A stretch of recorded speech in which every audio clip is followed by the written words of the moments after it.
ശ്ലോകം 7. അപഗത വിരഹവ്യഥാസ്താഹ വിരഹസ്തദാതാഹ.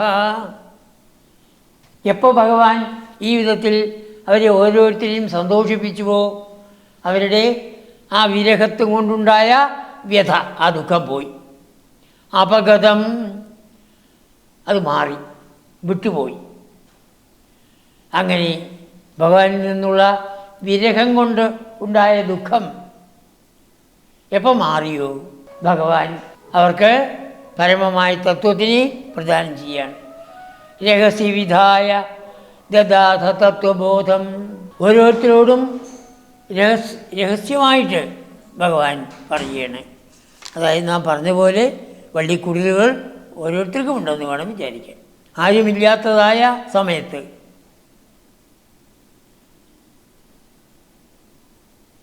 അവർക്ക് ഈ തത്വബോധത്തിന് ഭഗവാൻ കൊടുക്കുകയാണ്. എങ്ങനെയാണ് കൊടുത്തത്? ആദ്യം അവർക്ക് തൻ്റെ ആ ശരീരവുമായിട്ടുള്ളതായ ബന്ധം, സംഗമ ആനന്ദം കൊടുത്തു. അതിനുശേഷം തത്വബോധം കൊടുക്കുകയാണ്. രഹസ്യ വിധായ ദദാഥ തത്വബോധം. തത്വബോധത്തിന് നൽകി. എന്താ തത്വബോധം? പരമസുഖ ചിദാത്മകോഹമാത്മാ. ഹേ രാധേ,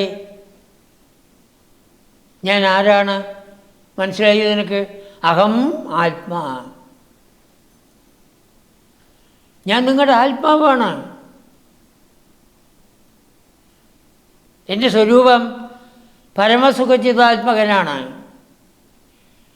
പരമമായ ശ്രേഷ്ഠമായ സുഖം, ആനന്ദം, ചിത്തജ്ഞാനം, ഈ രണ്ടിൻ്റെയും സ്വരൂപത്തെ കൂടിയതാണ് ഞാൻ.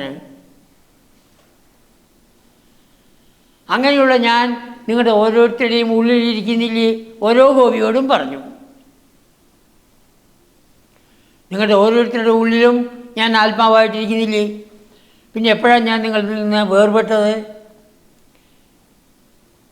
വേർപെട്ടു എന്നുള്ളത് നിങ്ങളുടെ തെറ്റിദ്ധാരണയാണ്. നമുക്ക് ആ തെറ്റിദ്ധാരണ ഉള്ളതുപോലെ നമ്മളും ഭഗവാനെ വേറെയായിട്ട് കാണുന്നു. അല്ല, ഭഗവാൻ എൻ്റെ ഉള്ളിലിരിക്കുന്നു. ആ ഭഗവാൻ തന്നെയാണ് ഞാൻ. അഹം ബ്രഹ്മാസ്മി. ഈ ചട്ടക്കൂട്ടിൻ്റെ ഉള്ളിൽ ആ പരമാത്മാവ് നിറഞ്ഞിരിക്കണം, ഒന്നും ചെയ്യാതെ സാക്ഷിയായിട്ട്. ആ പരമാത്മാവ് നമ്മുടെ മനസ്സിൽ പ്രതിബിംബിക്കുന്നു. മനസ്സ് കണ്ണാടി പോലെയാണ്. ആ പ്രതിബിംബമാണ് നമ്മൾ ഓരോരുത്തരും. ഏതു കാലം വരെ നമ്മൾ ഈ പ്രതിബിംബമായിട്ടിരിക്കണമോ, ജീവാത്മാവായിട്ടിരിക്കണമോ, നമുക്ക് ലോകത്തിലെ സുഖദുഃഖങ്ങൾ അനുഭവിക്കേണ്ടി വരും. എന്ന് ഞാൻ ഈ പരമാത്മാവിൻ്റെ ഒരു പ്രതിബിംബമാണ്, ജീവാത്മാവിനെ അംഗീകരിക്കുമ്പോഴാണ് എനിക്ക് ഈ ദുഃഖം വരുന്നത് എന്ന് മനസ്സിലാക്കി ആ ജീവാത്മാവിനെ നശിപ്പിക്കാൻ വേണ്ടി നാം ശ്രമിക്കണം.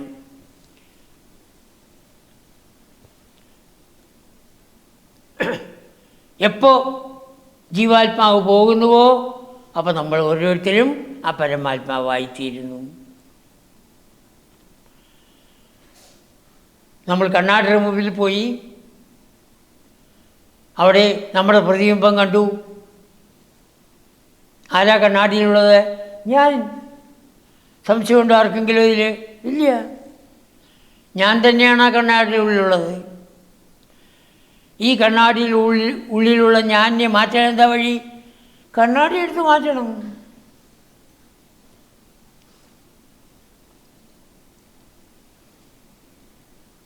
ജീവാത്മാവിനെ മാറ്റാൻ മനസ്സിനെ മാറ്റണം. മനോനാശം വേദാന്തം പറയുന്നതാണ്. മനോനാശം എന്ന് പറഞ്ഞാൽ എന്താ അർത്ഥം?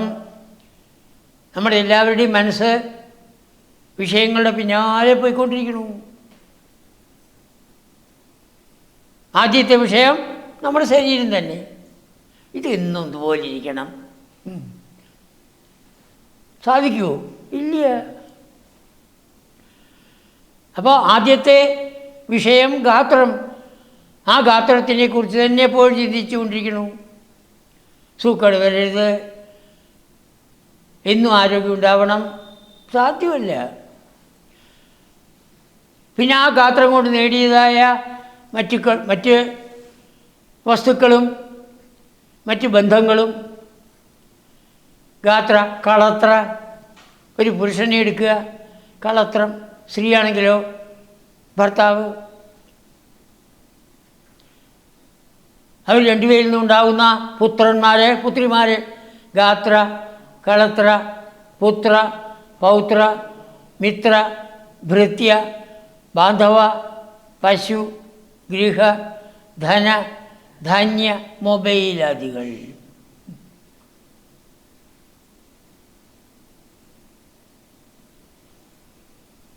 ഇതിൽ നമ്മുടെ മനസ്സ് എപ്പോഴും അതിൻ്റെ പിന്നാലെ പോകുന്നു. അതുകൊണ്ടാണ് നമുക്ക് മനസ്സിനെ നശിപ്പിക്കാൻ സാധിക്കാത്തത്. ഈ വിഷയങ്ങളെയൊക്കെ നമ്മൾ മാറ്റി നിർത്തണം. എപ്പോൾ മാറ്റി നിർത്തണമോ നമ്മൾ ഭഗവാനിൽ തന്നെ ഇരിക്കണോ. ഓരോ ദിവസവും നമ്മൾ അനുഭവിക്കണോ. എപ്പോൾ? രാത്രിയിൽ ഉറക്കത്തിൽ. അവിടെ എൻ്റെ ശരീരമുണ്ടോ? അറിയില്ല. പേരെന്താണ്? അറിയില്ല. എവിടെ കിടക്കണ? അറിയില്ല. ആരാ ഭാര്യ? അറിയില്ല. എവിടെ ബാങ്ക് ബാലൻസ്? അറിയില്ല. ഒന്നും അറിയില്ല. നമ്മൾ പരമാത്മാവിലിരിക്കുന്നു. അതുകൊണ്ട് ഞാൻ സുഖമായി ഉറങ്ങി, ഞാൻ പരമാനന്ദം അനുഭവിച്ചു. അത് ഈ ജാഗ്രത അവസ്ഥയിൽ നമ്മൾ നേടാൻ സാധിക്കണം. അതെങ്ങനെ സാധിക്കുക? എല്ലാം ഭഗവാനാണെന്ന് വിചാരിക്കൂ. ഈ ശരീരം ഭഗവാനാണ്. അപ്പോൾ ഇത് എത്ര കാലം നിൽക്കണം ഭഗവാൻ നിശ്ചയിച്ചോട്ടെ. അതുപോലെ മറ്റുള്ള ബന്ധങ്ങളെല്ലാം ഭഗവാൻ നിശ്ചയിക്കണു. ഒന്നിലും എനിക്ക് ഒരു നിയന്ത്രണമില്ല. എല്ലാം ഭഗവാൻ നിശ്ചയിക്കണു. അപ്പോൾ കിട്ടുന്നതിലും അതുപോലെ നമ്മളിത് പോകുന്നതിലും രണ്ടിലും നമുക്ക് യാതൊരു നിയന്ത്രണവുമില്ല എന്ന് മനസ്സിലാക്കി ഭഗവാൻ വിട്ടുകൊടുക്കുകയില്ല. എല്ലാം ഭഗവാന് സമർപ്പിക്കൂ. അങ്ങനെയാണ് നമ്മുടെ എല്ലാ കർമ്മങ്ങളും ചെയ്യേണ്ടത്. എല്ലാ കർമ്മങ്ങളും നമുക്ക് ചെയ്യണം. പക്ഷെ അതെങ്ങനെ ചെയ്യണം? യോഗസ്ഥ കുരു കർമാണി. യോഗത്തിൽ സ്ഥിതി ചെയ്തുകൊണ്ട്, യോഗം ഭഗവാനുമായി ചേർന്നിരിക്കുന്ന അവസ്ഥ, അതാണ് യോഗം. സംഘം തെക്വാ. ഏത് കർമ്മം ചെയ്യുമ്പോഴും നമ്മൾ ഫലത്തിനെക്കുറിച്ച് ചിന്തിക്കരുത്. ഫലത്തിലുള്ള സംഘത്തിനെ വിടണം. ഞാനിത് ഭഗവാൻ അർപ്പിച്ചു, പിന്നെ എന്തിൻ്റെ ഫലത്തിനെക്കുറിച്ച് ചിന്തിക്കണു? ഒരു കർമ്മത്തിൻ്റെയും ഫലത്തിനെക്കുറിച്ച് നമ്മൾ ചിന്തിക്കരുത്. കർമ്മഫലം ആർക്കാണോ അത് ഉണ്ടാവുന്നത് അവരിൽ തന്നെ ഇരിക്കുന്നു. ഒരു ഉദാഹരണം പറഞ്ഞാൽ നിങ്ങൾക്കത് വ്യക്തമാവും. ഒരു ഡോക്ടർ ഒരു ഓപ്പറേഷൻ ചെയ്യുന്നു.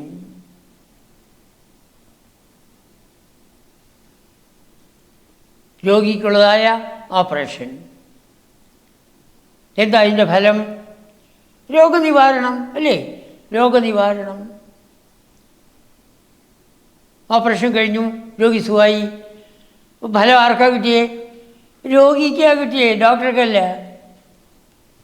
ഫലം രോഗിയുടെ കയ്യിൽ തന്നെ ഇരിക്കണു.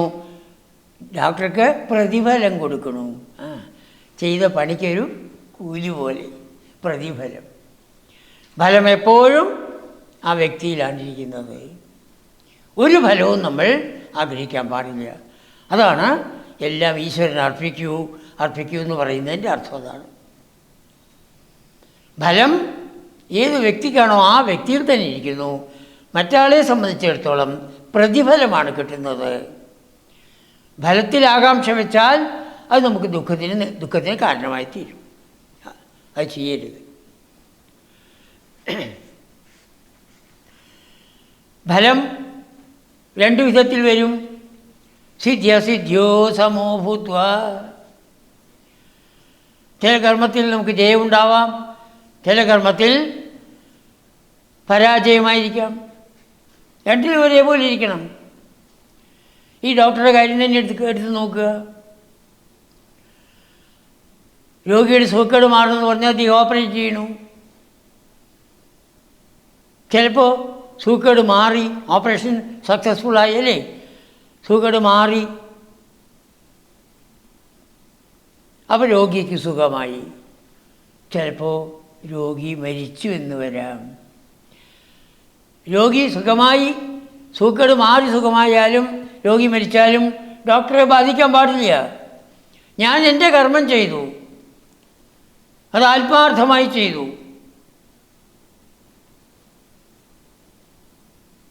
വ്യക്തമാവുണ്ടോ ഈ ഭാഗം?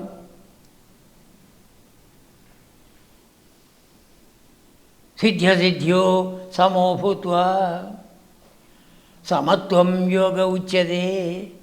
മനസ്സിൻ്റെ സമനില എപ്പോഴും കാത്തു സൂക്ഷിക്കണം. കിട്ടുന്നതായ സമയത്ത് സന്തോഷിച്ചാടുക, നഷ്ടപ്പെടുന്ന സമയത്ത് ദുഃഖിക്കുക, രണ്ടും പാടില്ല. എല്ലാം പൂർവ്വജന്മത്തിലെ കർമ്മഫലങ്ങളുമായി ബന്ധപ്പെട്ടുള്ളതാണ്. നാം കൊണ്ടുവന്നിരിക്കുന്നതായ ആ കർമ്മഫലങ്ങളുമായി ബന്ധപ്പെട്ടതാണ് എന്ന് മനസ്സിലാക്കി സമത്വം യോഗ ഉച്യതേ. മനസ്സിനെ സമനിലയിൽ തന്നെ സൂക്ഷിക്കണം. അതിനാണ് കർമ്മത്തിൻ്റെ ഫലത്തിനെ ഈശ്വരന് വിട്ടുകൊടുക്കാൻ പറയുന്നത്, ഭഗവാന് വിട്ടുകൊടുക്കുന്നത്. ഭഗവാൻ നിശ്ചയിക്കും ഫലം എന്താ വേണ്ടത്, നല്ലതാണോ ചീത്തയാണോ എന്ന് ഭഗവാൻ നിശ്ചയിക്കും.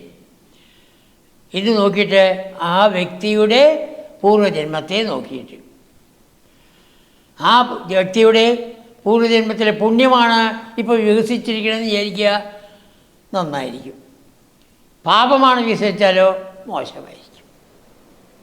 നമ്മൾ ഭഗവാന് വിട്ടുകൊടുക്കണം. ആര് കർമ്മം ചെയ്യണമോ അവർ ഫലം ഭഗവാന് വിട്ടുകൊടുക്കൂ. ആ ഭഗവാനാണ് നിശ്ചയിക്കുന്നത് ഫലം എന്താ വേണ്ടതെന്ന്. ഈ ഗോപികളെ, നിങ്ങൾ ഓരോരുത്തരും ഇത് വ്യക്തമായിട്ട് മനസ്സിലാക്കണം. എന്ത്? അഹം ആത്മാ, ഞാൻ നിങ്ങളുടെ ആത്മാവാണ്. ഏതൊരാത്മാവുണ്ടെങ്കിൽ നിങ്ങളിപ്പോൾ ഇവിടെ വന്നു പോവും. ഏതൊരാത്മാവുണ്ടെങ്കിൽ നിങ്ങൾ എന്നോട് സംസാരിച്ചു പോവും. ഏതൊരാത്മാവുണ്ടെങ്കിൽ നമ്മൾ എല്ലാ കർമ്മങ്ങളും ചെയ്യുന്നു പോവും. ആ ആത്മാവാണ് ഞാൻ. അതിൻ്റെ സ്വരൂപം പരമസുഖചിദാത്മക, ശ്രേഷ്ഠമായ ആനന്ദവും ജ്ഞാനവുമാണ്. എപ്പോൾ ആ ആനന്ദം, ആ ജ്ഞാനം തെളിയുന്നുവോ, പ്രപഞ്ചത്തിലുള്ള എല്ലാ വസ്തുക്കളെയും കുറിച്ചുള്ളതായ ജ്ഞാനം നമുക്ക് കിട്ടും. സകല ജ്ഞാനവും നമ്മുടെ ഉള്ളിൽ തന്നെയുണ്ട്. ആ ഭഗവാനെ സാക്ഷാത്കരിക്കാൻ നമുക്ക് സാധിക്കണം. വിഷയങ്ങളെ മാറ്റി ആനന്ദസ്വരൂപനായിരിക്കുന്ന പരമസുഖചിദാത്മകനായിരിക്കുന്ന ആ ഭഗവാനെ സാക്ഷാത്കരിക്കുമ്പോൾ ഏത് ജ്ഞാനം വേണമെങ്കിലും നമുക്ക് കിട്ടും, ഏതാനന്ദം വേണമെങ്കിലും നമുക്ക് കിട്ടും. എന്തുകൊണ്ട്? ആത്മാവിൻ്റെ സ്വരൂപം അതാണ്, ശ്രേഷ്ഠമായ ആനന്ദവും ജ്ഞാനവുമാണ്. ഇത്യുദയതു വസ്ഫുടമേവ ചേതസീ എന്ന് നിങ്ങളുടെ മനസ്സിൽ നിങ്ങൾ വ്യക്തമായിട്ട് മനസ്സിലാക്കൂ. അതിന് ഓരോ ഗോപിയോടും ഭഗവാൻ പറഞ്ഞു. അപ്പോൾ രാസക്രീഡയിൽ എപ്രകാരം വെവ്വേറെ കുടിലുകളുണ്ടാക്കി അവരെ രസിപ്പിച്ചുവോ രമിപ്പിച്ചുവോ, അതുപോലെ ഭഗവാൻ ഇവിടെയും സമന്തപഞ്ചകത്തിലും ഏകദേശം 3 മാസക്കാലം. 3 മാസത്തിനാണ് അവർ അവിടെ താമസിച്ചത്. ഈ ഗോപികളെ എന്തായി? ആരെങ്കിലും അറിഞ്ഞുവോ? ഇല്ല, ആരും അറിഞ്ഞില്ല. എല്ലാം സൂക്ഷ്മ ശരീരികളായിട്ടാണ് ചെയ്യുന്നത്. പരമസുഖചിതാത്മകോഹമാത്മാ ഇത്യുദയതു എന്ന് നിങ്ങളുടെ ഉള്ളിൽ ചേതസി മനസ്സിൽ ഉദയതു, ഉദിക്കട്ടെ, തെളിയട്ടെ, പ്രകാശിക്കട്ടെ. ഈ ജ്ഞാനമില്ലാത്തതുകൊണ്ടാണ് നിങ്ങളെ ദുഃഖം ബാധിച്ചത്. ഈ ജ്ഞാനമില്ലാത്തതുകൊണ്ടാണ് ഞാൻ വന്നപ്പോൾ നിങ്ങൾ മെലിഞ്ഞത്.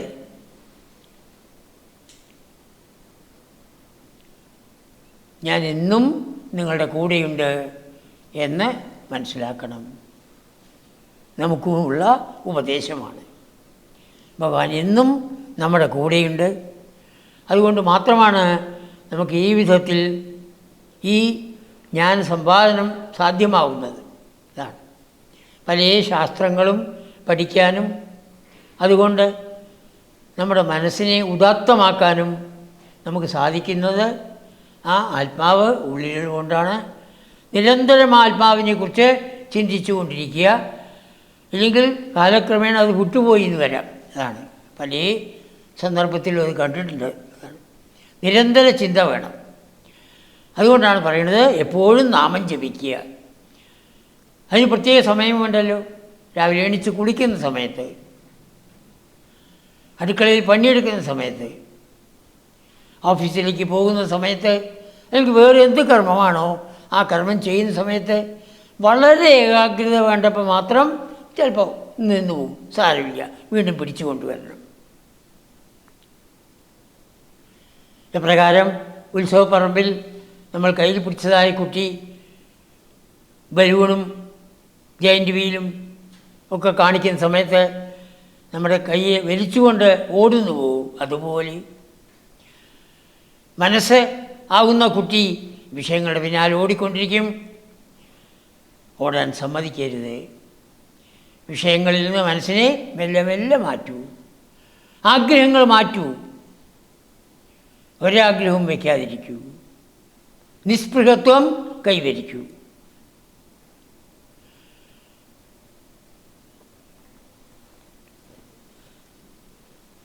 പരമസുഖചിതാത്മകോഹമാത്മാ ഭാഗവതത്തിൻ്റെ സാരമാണ്, നാരായണീയത്തിൻ്റെ സാരമാണ്. ആ ഒരു വരി ഓർമ്മ വേണം.